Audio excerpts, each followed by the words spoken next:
Bes, may umorder pala sa amin ito sa Blims. Flames, best. Bali, blims.com, bali online siya. At marami din silang hawak na flower shop dito sa Qatar.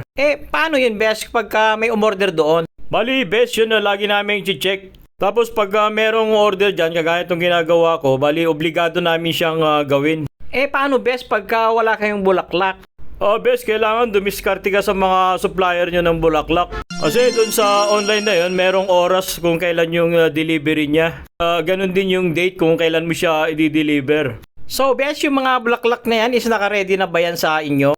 Hindi bes, bali in-order namin yan sa mga supplier namin. Kasi yung ginamit dyan na mga Ecuadorian roses is umaabot siya ng mga more or less 150 pieces. Best, marami pala siya. Di mabigat pala siya, best. Bes, tignan mo, ayan parang barbell. Kailangan pala dyan, best. Malaki ang iyong muscles. Hindi naman bes, kailangan lang lagi kang umiinom ng paborito mong fresh milk. Wow, gusto ko yan, best. Yung fresh milk na yan. Bali, best, paano pala yung niyan, yung style niyan, paggawa? Bali, bes, yung maghulma ka muna ng hugis puso doon sa mga red roses. Tapos, ayun, sa mga gilid-gilid niya, is doon mo ilalagay yung white roses para lumabas yung korte ng hugis puso, bes. So, best, parang mahirap pala siya.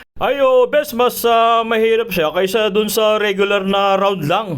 Kasi kailangan maging hugis puso yung niya, yung itsura niya gaya nung nakikita mo sa picture, bes.